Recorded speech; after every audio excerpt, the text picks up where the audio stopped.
tõmbage rolli katte laiali, vaatab ei kuna paus ja siis tenamus.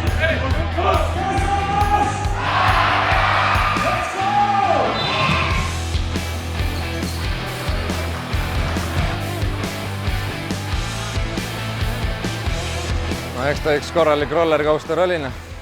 Alustasime natuke pehmelt ja andsime neile enesekindlust, aga õnneks poisid said kiirelt tagasi mängu ja siis käis siuke üles-alla andmine ja mõlemalt poolt oli siukseid lihtsaid vigu, eks arusaadav ka esimene mäng ja lõpp oli ka selles mõttes üsna kohutav, et meil lihtsalt mäng jooksis väga tihti kokku ja meile pakuti seda mängu tegelikult päris mitu korda, aga me lihtsalt ei suutnud seda ära võtta aga noh, lõpus poisid olid tublid ja oleks me selle mängu tappa saanud, siis ma oleks selle mängu ikka 100% enda peale võtnud, et minu poolt kohutav esitus, aga poisid olid väga tublid, et lõpp ja kõik ja võimas selles mõttes, ega siin kodusaalis on ju vägev, et täna oli ikka päris palju pealtvaatajaid, et ei mäletagi, kas eelmine hooaeg oli niisugust mängu, kus meil nii palju inimesi oli, vist ei olnud, aga rahvas elas vägevalt kaasa, ma arvan, et see 6. mees andis meile selle lisajaksu, et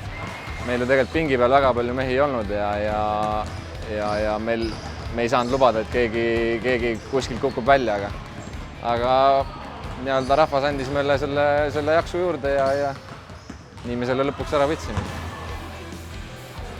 Meeletult raske mäng oli.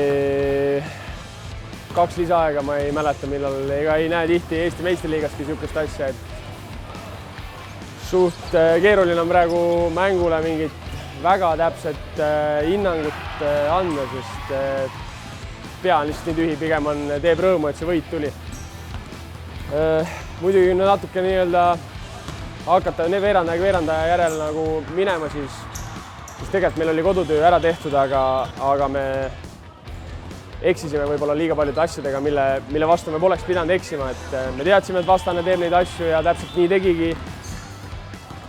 Ja samas meie enda intensiivsus, mida me otsisime nii rünnakul kui kaitses, kandis vilja nii kaua, kuni meil tekkis probleem, ütleme siis meestega, et kes langes 5 peaga välja, kellel oli 4 viga ja kes sai vigastada, et praegu on meil Jalmar puudu, me igatseme teda väga, järgmisel nädalal peaks ta olema ka meiega. Et siis me oleme tagaliinis jälle nagu natukene nagu tugevamad. Ja lõpp on nagu loto nagu ikka, et kõigil on pulss kõrge, kõik on mänginud üle 35 minuti põhiliselt. Et tulevadki keerulised otsused, rasked otsused, kes paneb mõned rasked visked ära, see võidab selle mängu. Täna oli õnn meie poolele. Ja noh, kui nüüd õnnest rääkida, siis loomulikult oli see 6. mees ka väljakul,